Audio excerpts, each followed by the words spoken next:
Unit and dimension से question. A physical quantity of the dimensions of length that can be obtain from c speed of light, G gravitational constant and this e square by 4 pi epsilon not.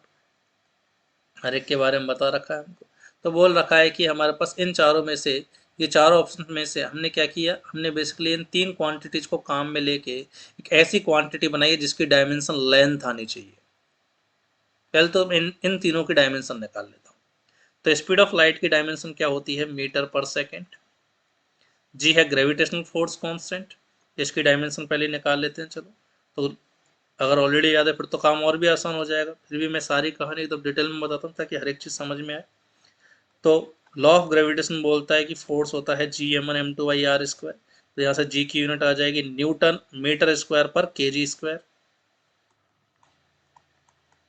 Further इसको अपन करें तो newton को लिख सकते हैं kilogram metre पर second square. तो ये किलोग्राम से 1 किलोग्राम खत्म। तो KG inverse metre cube second की पावर -2। तो डायमेंशन आ गई इसकी m-1 L3T-2। ऐसे आगे ई स्क्वायर और 4 पाई एप्सिलॉन नॉट की बतानी है।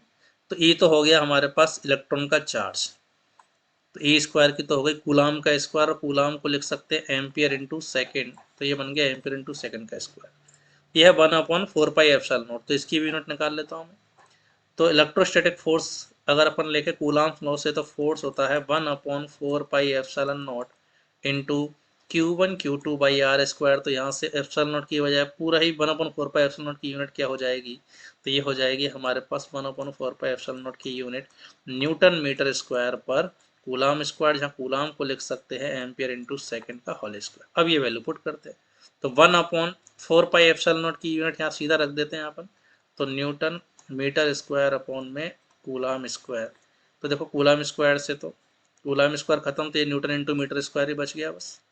तो न्यूटन को किलोग्राम मीटर पर second square into metre square रखें, तो e square upon 4 pi epsilon naught की डायमेंशन आ गई हमारे पास m1L3T-2। ठीक है, यहाँ -1 है या +1 है मास।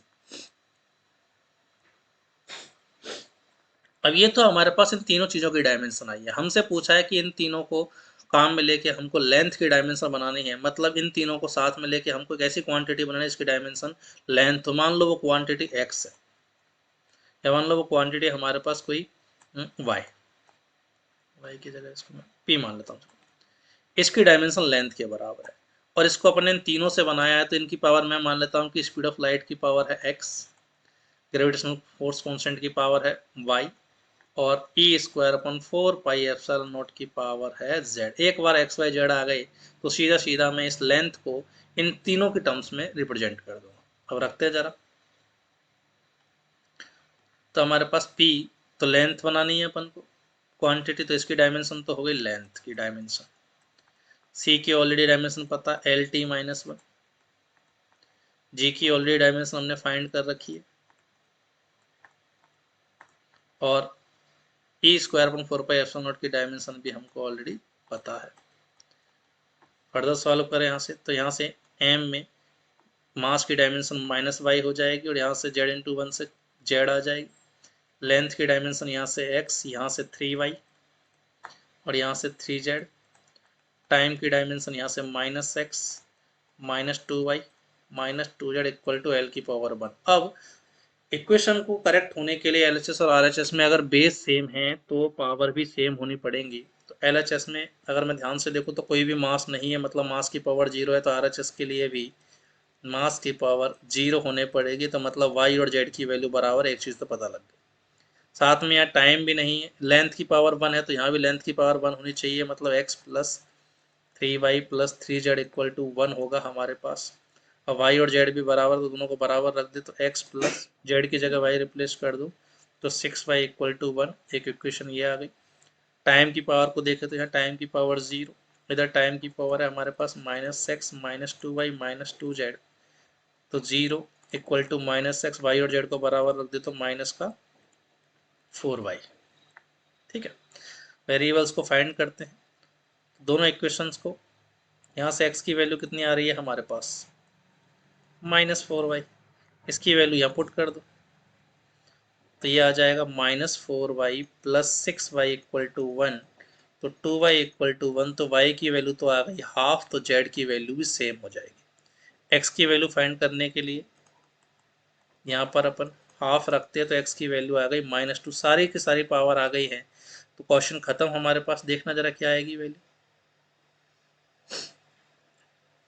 तो यहाँ x हमको लेंथ बनाना, तो एक्स वाई जेड की अगर मैं वैल्यू रखूँ यहाँ पर, तो ये बन गया हमारे पास c की पावर, x की वैल्यू देखो कितनी आ रखी है हमारे पास, तो x की वैल्यू -2, तो मतलब c की पावर -2, या इसको बोल दो 1/c²। y की वैल्यू आ रखी है हाफ, तो ये बन गया g की पावर हाफ, और ये इसकी वैल्यू भी, z की वैल्यू भी आ रखी है हमारे पास हाफ। फर्दर रीअरेंज करें तो ये बन गया हमारे पास, इसको यहाँ लिख देता हूँ फाइनल आंसर को, 1/c², दोनों की पावर हाफ हाफ है, तो g इंटू e²/4πε0 की होल पावर हाफ।